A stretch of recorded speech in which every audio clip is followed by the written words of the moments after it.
Dieu vous bénisse, bienvenue dans la deuxième vague, ici Mr. B. On se retrouve encore pour notre épisode de la deuxième saison. Donc, nous sommes dans le thème de Dieu dans le quotidien. Dieu dans le quotidien. Donc, aujourd'hui, c'est avec un immense plaisir que j'accueille dans le plateau ici mon diacre, donc le bien-aimé frère Hans, donc un ancien. Que Dieu vous bénisse, frère Hans.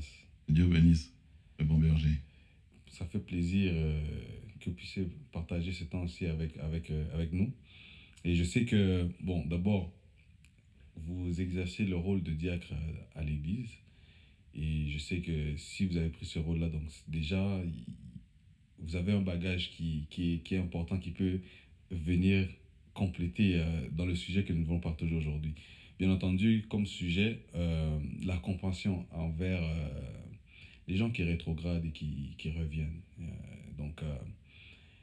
Dans la chrétienté, la marche n'est pas toujours droit, donc ça vient avec des hauts et des bas, comme dans dans toute chose que nous pouvons faire dans la vie.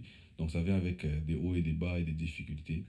Et des fois, à cause de certaines choses qui se passent dans notre vie ou des épreuves ou peu importe, les gens, des fois, ils déraillent un peu ou bien ils voient plus la même chose ou bien ils veulent juste pas, ils veulent juste plus suivre cette marche.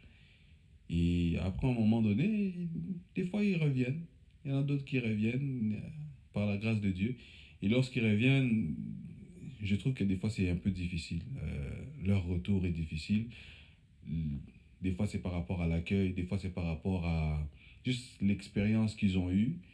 Et je trouve que ce serait quelque chose d'important de pouvoir partager un sujet comme ça. Pouvoir donner aussi des guides par rapport à comment on peut faire pour aider. Amen. Pour être cette main tendue, pour soutenir, relever son frère, sa soeur, qui passe des moments difficiles, qui essaie de revenir, ou qui essaie juste de comprendre aussi. Parce que des fois, c'est juste l'incompréhension ou des malentendus qui fait ça.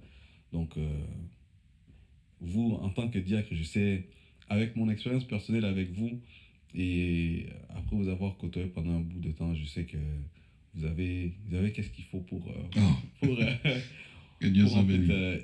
élaborer dans ce sujet. Donc, tout d'abord, frère Hans, je voulais savoir d'abord, pour vous, ça vous dit quoi qu'est-ce que ça vous fait ce sujet? En tout cas, merci déjà, frère bon berger. C'est un véritable plaisir d'être ici. Et c'est un très beau sujet. Un très beau sujet. Mais je ne sais pas, ça veut dire que quand j'entends ça, ce qui me vient à l'esprit, c'est l'enfant prodigue. Ok. C'est ça qui me vient à l'esprit.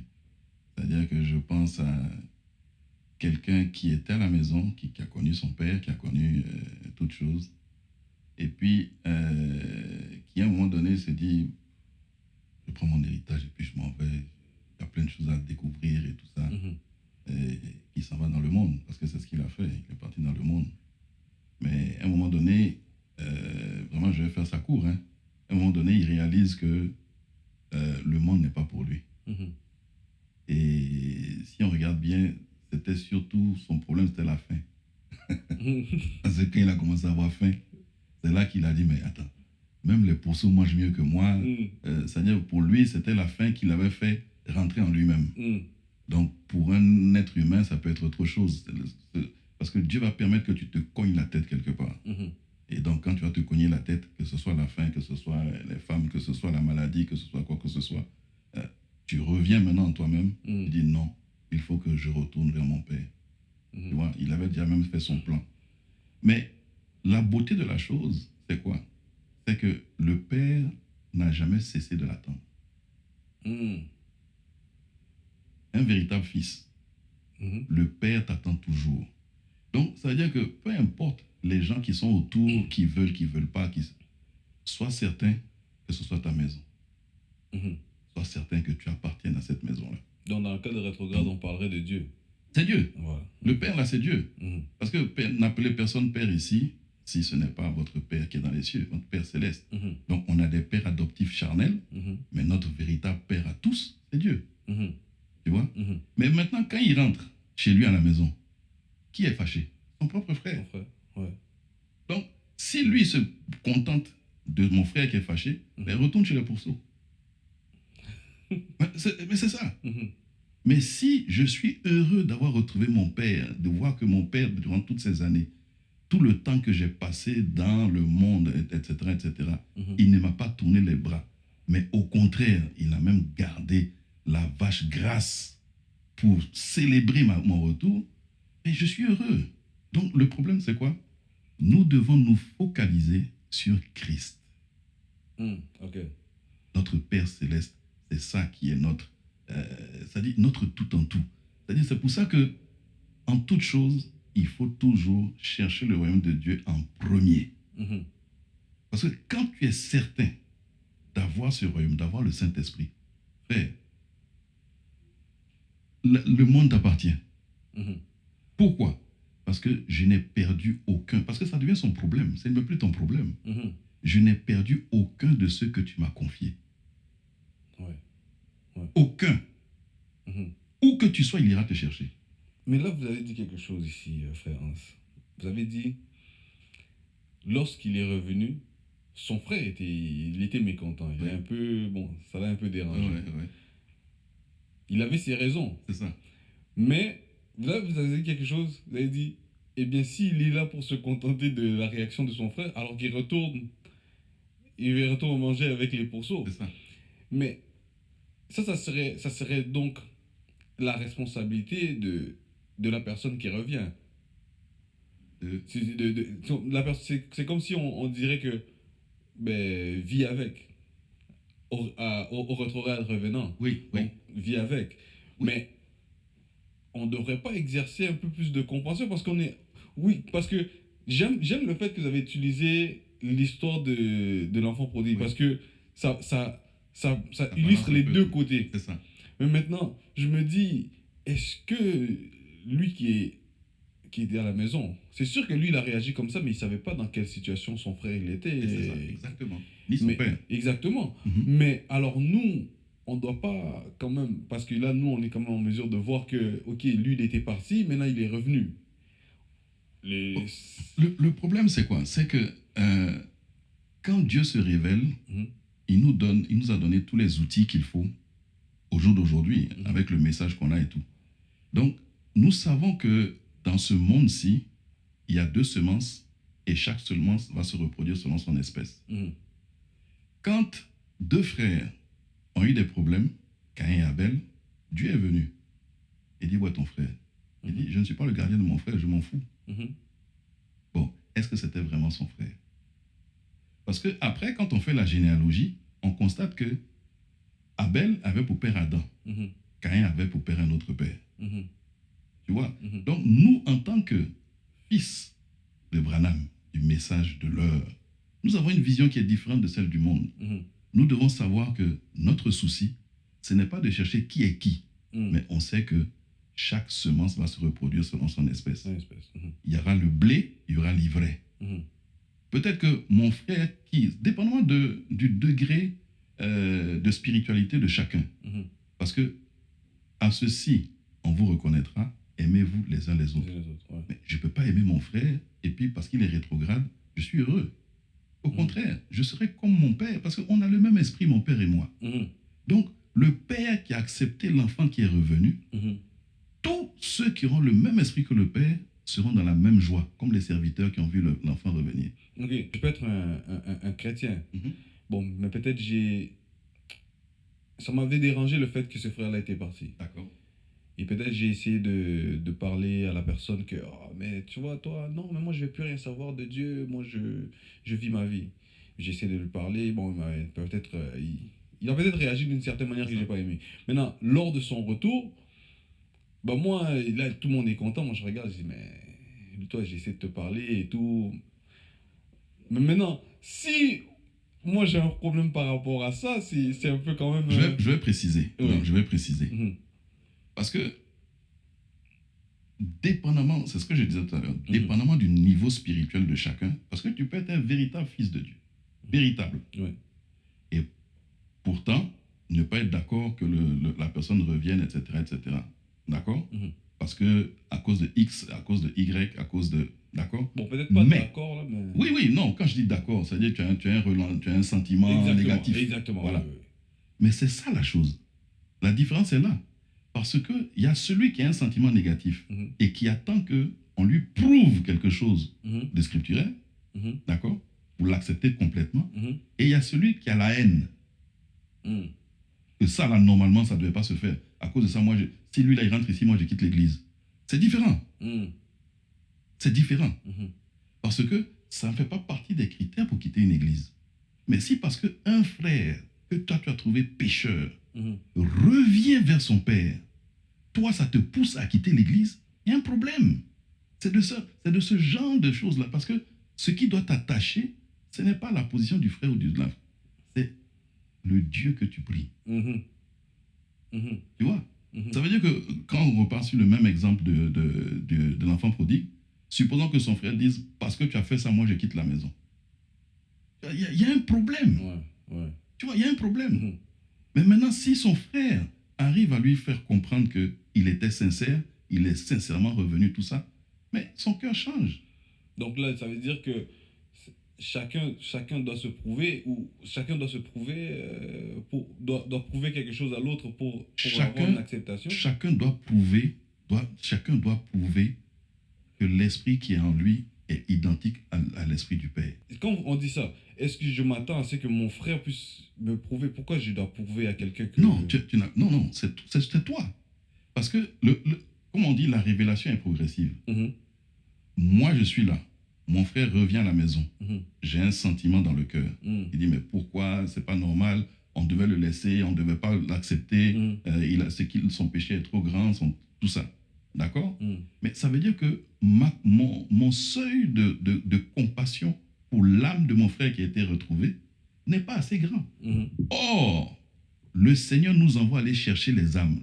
Pierre, je ferai de toi pêcheur de poissons. Et pêcheur de poissons, je ferai de toi un pêcheur d'hommes. C'est aller chercher les âmes perdues.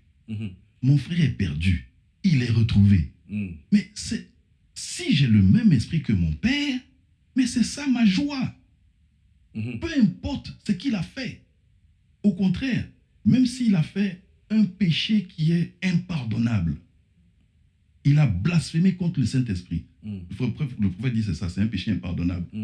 La position du Fils de Dieu, c'est, même s'il sait que son père va refuser, Dieu est content de voir que son fils est en train de plaider pour son frère qui sait qu'il a déjà passé la ligne de démarcation. Il a toujours cette... Tu vois, parce que même nous, quand le Seigneur nous dit, tous ceux qui pleurent et gémissent pour tout ce qui se fait de mal dans la ville. Mais toi, tu sais qui est le Fils de Dieu, qui n'est pas le Fils de Dieu qui fait le mal là? Toi, tu sais ça? Mais pourtant, ton cœur pleure de sortir ces gens-là. Mais voilà le truc, c'est ça. Et c'est sur cela qu'on a mis le sceau. Ceux qui ne cherchent pas, toi, tu es fils de Dieu. Toi, tu n'es pas fils de Dieu. Toi, tout ce qu'ils veulent, que tout le monde rentre à la maison. Et c'est Dieu qui va faire le tri. Vous parlez comme ça, moi, je vous entends. Et je peux de là détecter d'abord l'expérience. L'expérience et la sagesse et plusieurs autres choses. Maintenant, une personne, par exemple, qui n'a pas cette expérience-là et qui n'a pas cette compréhension-là, parce que ça vient avec une maturité, pas simplement une maturité, bon, ça vient une maturité charnelle, mais aussi une maturité spirituelle. Ça vient avec ça. Non, sans vouloir t'interrompre, je vais essayer de remettre les choses en place. Peut-être que je n'ai pas été assez clair, c'est pour ça que tu dis ça. Ça veut dire que notre barème, notre baromètre, d'accord, c'est l'amour que nous exprimons pour l'âme de notre frère. Si moi, je suis dans une église, je suis dans une maison, je suis dans une fraternité, j'ai un frère qui a péché, qui est sorti, et maintenant, il est retrouvé, il revient repentant et veut encore adhérer à la communauté, et moi, j'ai un ressentiment. Ce n'est pas le problème avec l'autre qui s'est remis en harmonie avec Dieu. C'est moi. Moi qui ai le sentiment, c'est moi qui ai le problème, ce n'est pas lui. Donc maintenant, moi, ce que je dois chercher, ce n'est pas que l'autre se mette en ordre, mais c'est de chercher, Seigneur, moi aussi, je suis censé avoir le Saint-Esprit. Je veux, de la même façon que toi, tu acceptes les âmes qui viennent à toi de façon repentante, je comprends pourquoi moi, je n'arrive pas à accepter mon frère, je n'arrive pas à accepter ma soeur. Donne-moi cet esprit de compassion. Mais comment la communauté chrétienne, en général, et ça s'adresse à tout le monde, tout chrétien, comment on peut créer cette atmosphère qui va permettre, qui va nous aider à pouvoir avoir cette compassion-là lorsque on voit un revenant, une personne qui revient, à pouvoir le serrer dans les bras, le réconforter, à lui souhaiter la bienvenue à la maison. Qu'est-ce qu'on peut faire pour créer cette atmosphère dans la communauté? Non, c'est-à-dire que c'est pas... Parce que moi, je ne crois pas que ce soit quelque chose qu'on puisse créer. Je crois que c'est quelque chose qui est inné. Parce que quand le jeune homme est revenu, son père n'a pas créé l'atmosphère. La joie a bondi. Moi, je me souviens, j'ai une nièce que je n'ai jamais connue. Elle est née pendant que je n'étais pas là. On était dans 2 continents différents. Et elle est venue nous rendre visite. Et c'est ma cousine qui disait à sa fille que on va aller voir tonton Hans, on va aller voir tonton Hans. Et donc, on s'est parlé peut-être 1 ou 2 fois au téléphone. 1 ou 2 fois. Mais quand je suis allé la chercher à l'aéroport, je te dis, dès l'instant où elle m'a vu, elle a commencé à courir dans l'aéroport. Et j'ai dit, la façon dont je l'ai vu courir, moi aussi j'étais dans une joie. Et on allait tous les deux en train de courir comme 2 amoureux, là. Une petite fille de peut-être 3 ans, en train de courir puis s'attraper. Tu vois, ça ne se fabrique pas. Ça veut dire que c'est une semence que tu as en toi qui se manifeste au moment T. Maintenant, quand tu vois, maintenant où le fils ou la fille de Dieu doit commencer à chercher certaines vertus, c'est quand tu vois que des vertus qui sont censées être en toi, tu n'arrives pas à les manifester, va les réclamer. C'est comme ça qu'on se parfait. Quand j'ai fait l'observation par rapport à l'histoire de l'enfant prodigue. Voilà, c'est ça. On voit le fait que le frère, il était très réticent de retour. Lui, on le fait une fête et tout. Mais après, il y avait la réaction des serviteurs. Que eux, ils étaient là, ils étaient dans la joie et tout. C'est ça. Et après, le père a dû expliquer à son frère. Il a dû l'expliquer et tout. Mais maintenant, si on veut le mettre dans le contexte de aujourd'hui dans les églises, en général, une personne qui a décidé que moi, je ne crois plus en Dieu, je ne crois plus, donc je pars, et il décide de remettre sa vie à Jésus, il y a une manière. Donc nous, on doit être en mesure... Une manière pour nous, pour l'accueillir. Exactement. Parce que je pense que si nous, les humains, on doit dire, on doit enseigner aux gens autour de nous, à notre communauté qui était restée, qui n'est pas partie, les enseigner, les expliquer que non, vous devez avoir la compassion. Moi, je dirais oui et non. Oui et non. Pourquoi? Parce que, tu vois, c'est comme au jour d'aujourd'hui, quand tu vois la façon, quand tu es allé à l'école occidentale et tu vois l'école africaine, tu vois les 2 façons là, c'est 2 façons diamétralement opposées. Parce que le gars vient, il te donne les grandes lignes, voilà le cours, tu as ton livre, va chercher. Donc, on est plus dans la recherche où la personne va creuser, on lui a donné les lignes directrices, et toi tu creuses. Tu vas chercher ton savoir toi-même. Et moi, je crois que le Seigneur est plus dans ça. C'est comme ça qu'il est. Ça veut dire quoi? On t'a donné les grandes lignes. Tu as dit que tu veux être, tu as décidé, tu as pris ton baptême, que maintenant j'ai renoncé à ma vie passée, je vais marcher maintenant en nouveauté de vie. Qu'est-ce que tu fais? Il y a quelqu'un qui avait dit ça et j'ai vraiment aimé. On dit, quand tu pries, c'est toi qui parles à Dieu. Mais quand tu lis ta Bible, c'est Dieu qui te parle. Tu vois? Donc, en creusant comme ça, la parole est une semence. Dieu rentre en toi, Dieu rentre en toi, Dieu rentre en toi. Vous êtes en train de vous échanger là. Toi en lui, lui en toi, toi en lui, lui en toi. Et ça là, si tu as planté un pamplemousse, c'est un pamplemousse qui va sortir.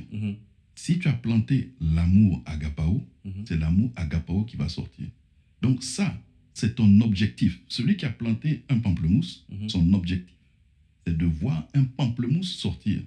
Si le fruit qui est en train de sortir commence à ressembler à une tomate, il commence à se poser des questions. Il n'y a pas planté voilà. la bonne chose. Tu vois, c'est ça. Donc, toi, ce que nous sommes, nous sommes censés être des gens qui sont en train de rechercher les âmes perdues du Seigneur, nos frères et sœurs, les faire rentrer dans la bergerie. Mais comment se fait-il qu'il y a une brebis qui revient dans la bergerie et au lieu que toi, tu manifestes le même engouement que tes frères et sœurs, que ton Dieu lui-même aurait manifesté, parce que lui, il t'a déjà dit, il t'a déjà donné les critères. Le bon berger, il va laisser les 99 brebis pour aller chercher une brebis dehors pour la ramener. Maintenant, la brebis, là, rentre. Et toi, tu dis, ah, non, pourquoi tu nous as abandonnés ici et puis tu t'en vas juste... Mais, tu vois, donc déjà, toi-même, toi qui te dis chrétien, tu vois que je ne ressemble pas, c'est-à-dire c'est pas le même moule. Oui. C'est pas le même moule.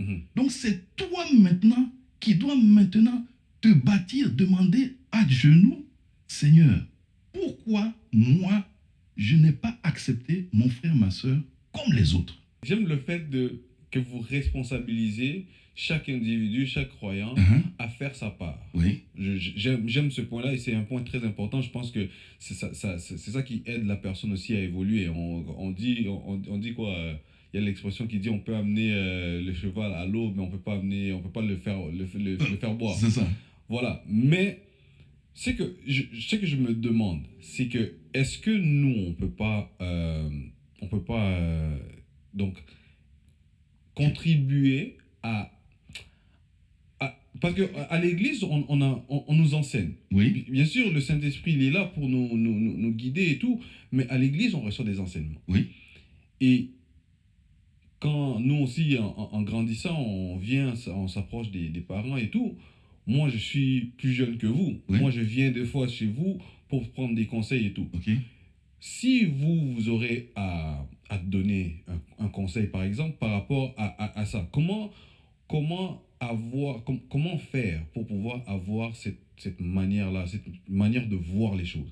Que non, lui, il est revenu. Comme le père avait expliqué à son fils qui était resté que non, si ton frère est revenu, c'est pour ça qu'on fait ça. Oui. Comment vous allez faire ça? Encore une fois, dans le corps de Christ, c'est un corps. Donc chacun a sa façon de voir, chacun a sa façon de faire. C'est ça qui fait tout le corps de Christ. Donc, moi, ce qu'il m'a donné, c'est que j'ai pour habitude de ne pas trop regarder ce que mon voisin fait.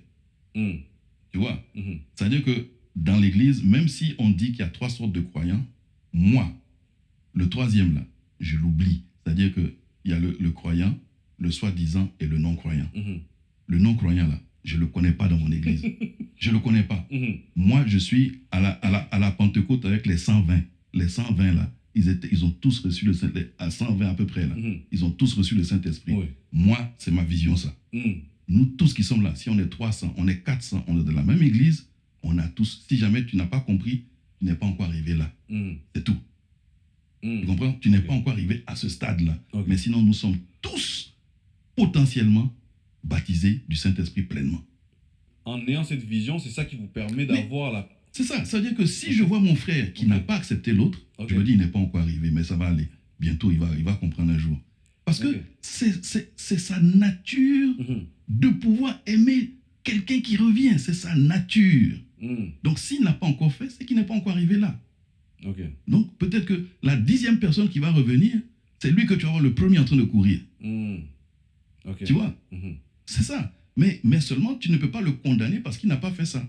Il n'a pas encore manifesté cette nature-là. Peut-être qu'il n'est pas encore arrivé là, mais tu ne vas pas le condamner. Il est encore en processus. Il est encore dans le process. Mais sinon, la nature de tout fils, chaque fois que tu vois un fils, une sœur qui revient, frère, c'est une joie. Maintenant, le problème, c'est quoi? Moi, j'aurais plus mis le problème dans le frère ou la sœur qui n'arrête pas de partir et revenir. Là, c'est un autre sujet. Expliquez-moi un peu. Bon. Quelqu'un a quitté l'église. Il allait dans le monde. Après, il dit, je me repens, je reviens. Il revient, tout le monde les braque, on l'accepte, tout ça. 6 mois, 1 an, 2 ans après, il repart. Ah, il revient. Après encore, cette fois-ci, c'est... Non, là, tu vois, ça c'est autre chose. Parce que le Saint-Esprit en toi, Dieu en toi, t'empêche de vivre dans le péché. le péché n'est pas une nature. Mm. Tu peux tomber. Mhm. C'est tout à fait normal. Mhm. Tout le monde. Mm. C'est normal. Mais de vivre dedans, c'est autre chose. Ok. Donc là, c'est de te bloquer et de te demander, répare sincèrement. Mm. Parce que il se peut que tu sois fils, Mhm. mais peut-être que ta repentance n'était pas sincère. Donc tu as laissé encore des esprits. Ouais. Donc les racines étaient Voilà. encore là, ça a repoussé. Donc, répare sincèrement ton truc. Ne t'amuse pas avec tes frères et tes sœurs. Mm. Si tu ne veux pas réparer, on sait ce qui t'a amené encore dehors. Mm. On sait comment tu dois réparer. Mhm. Si tu ne répares pas ça comme ça, on ne t'accepte pas. Mm. Parce que c'est pas un yo-yo, on s'amuse pas comme ça avec, c'est pas ça. Ouais. Ouais. Parce que quelqu'un qui s'est repenti sincèrement, on est censé lui donner la communion aussi. Mhm. On est censé le faire. Mais si on voit que ta vie n'est pas, c'est-à-dire que tu continues de faire comme ça, c'est que ta vie n'est pas en ordre, mais il y a certains critères que nous pouvons prendre pour te mettre à l'écart. Ça s'applique dans tous les aspects des choses qu'on fait, même les travails, c'est comme ça. C'est ça, voilà. Ouais, c'est tout à fait normal. Mhm. Mais maintenant, le rôle de nous, les chrétiens, Mhm. d'accompagner la personne C'est ça. dans son retour, c'est quoi notre rôle? C'est-à-dire. C'est notre rôle comme pour les accompagner. On va dire la personne revient, Mhm. oui, on est content, ah, que Dieu te bénisse, ça va, Oui. oui. Après, on a un rôle à jouer ou bien c'est fini? Non, mais ça dépend. Si on voit que le gars, il est revenu, Mhm. mais il a encore des faiblesses, Mhm. c'est un devoir pour nous de l'assister. Et comment on fait ça? Mais ça dépend de la faiblesse qu'il a. Ça dépend de la faiblesse. Supposons que quelqu'un, c'est la cigarette, par exemple. Mhm. Bon, on prend vraiment quelque chose de basique, quoi. Mhm. C'est la cigarette. Il fume, ou bien il se drogue. Mhm. Et voilà, tu vois que il a dit qu'il ne veut plus faire tout ça, etc., etc. Et tu le vois, demain, il a commencé encore, tu l'as vu dans un coin avec la cigarette. Mhm. Ou bien même pas avec la cigarette, en train de se promener avec des gens qui fument. Mhm. Tu vois, il est en train de causer avec eux, tout ça là. Mais c'est ton droit, c'est notre devoir à tous, parce que nous sommes les diacres les uns des autres. Mhm. Notre devoir à tous de... Frère, je t'ai vu la dernière fois là, mais c'est pas normal, qu'est-ce qui s'est passé? Je t'ai vu avec des gens... Oh non frère, mais en tout cas, ce serait préférable que tu évites de faire ce genre de choses là, parce que tu peux encore... Et écoute, moi, je ne suis pas un enfant pour que tu me suives. Hein. Mhm. Tu vois? Donc, déjà, tu vois que le gars a encore des esprits qui ne sont pas quittés. Mhm. Pierre était en faute. Parce que le frère Branham dit, va vers ton frère. Va vers ton frère là et dit, viens me parler en face, Mhm. toi et moi. Mhm. Paul a parlé devant tout le monde. Mhm. Tu vois? Mhm. Ça, c'est la honte. Celui à qui on a donné les clés, Mhm. celui qu'on dit c'est une colonne de l'église, Mhm. Paul vient, il les réprimande devant tout le monde. Mhm. La Bible devait nous dire que Pierre a dit, hé, toi là, non seulement je suis plus âgé que toi, mais c'est à moi qu'on a donné les clés. Tu vois? Ouais, ouais. Il n'a pas fait ça. On a mis la parole, il s'est plié. Parce que on a très souvent tendance à croire que quand on dit tu es orgueilleux, on pense que l'orgueil c'est de rouler les mécaniques, hausser les épaules. Non. L'orgueil c'est de ne pas être humble vis-à-vis de la parole. Mhm. C'est l'orgueil ultime. C'est-à-dire que quand la parole est présentée, tu sais que ce que mon frère a dit là, ça peut être vrai. Ah non, frère, vraiment c'est vrai. Mais en fait, je ne faisais rien. C'était pas. En tout cas, fais attention. Ça va toujours être fraternel. Ça va toujours être. Exact. C'est ça l'esprit. C'est ça l'esprit que Dieu nous a donné. Mhm. Tu Mais il y vois? a aussi le côté de la personne qui vient le dire aussi. Voilà. Le dire aussi. Mais c'est pour ça que je dis que on doit tous avoir le même esprit. Mhm. Mhm. Parce que la personne la plus spirituelle est celle qui désamorce toujours la bombe. Mhm. C'est ça le truc. Parce que tu ne peux pas commencer et puis moi je termine. Ouais. Frère Branham dit que nous tous on a tort. Mhm. Il faut que quelqu'un commence et puis que l'autre désamorce. Ouais. Mais c'est celui qui est le plus spirituel qui va désamorcer, même s'il a raison. Mhm. Ah là, je vois que mon frère, je lui ai dit une vérité, mais il s'énerve. Bon frère, pardon, excuse-moi. Mais tu sais que ce qu'il est en train de faire, il y a un esprit qui est en train de le chevaucher. Mhm. Mais c'est toi qui dois dire, mais attends, moi je te dis quelque chose de la parole, tu n'écoutes pas. Mais, tu vois, ça va escalader. Mhm. Vous partez où là? Ouais. Non, Ouais. c'est pas ça le but. Le but, c'est tout ce que nous faisons, toutes les actions que nous posons, Mhm. est-ce que je gagne mon frère, je gagne ma soeur, ou bien je l'éloigne de Christ? Mhm. C'est ça la question. Mais est-ce qu'on peut créer un climat Parce que lorsqu'une personne revient, on va dire, moi, je suis parti, je reviens, j'ai mon historique. Mhm. Bon, peut-être qu'il y a 2-3 personnes avec qui... Comment on a...